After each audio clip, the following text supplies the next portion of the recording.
அக்கல்கோட் ஸ்ரீ சுவாமி சமர்த்த லீலாமிர்தம். அத்தியாயம் 11. அத்தியாயத்தின் முக்கிய சாராம்சங்கள். பூரி ஜெகநாதன் ஆலயத்துக்கு வந்த யாத்திரிகள்.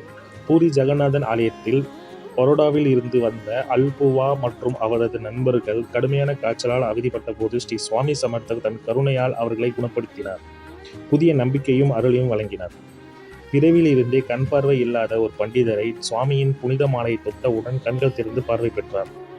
மேலும் யாத்திரையில் மனைவி இழந்த வயதான எண்ணெய் வியாபாரிக்கு சுவாமியின் அவரது பூர்வ ஜென்ம நினைவுகளையும் ஆன்மீக ஞானத்தையும் ஏற்படுத்தி குடும்பத்தை மீண்டும் ஒன்று சேர்த்து அருளினார். மேலும் அவர் ஸ்ரீ தத்தாத்திரேயரின் அவதாரம் என்பதை அனைவருக்கும் உறுதி செய்யப்பட்டது. தெளிவு குருவின் திருவாய் கேட்டல்.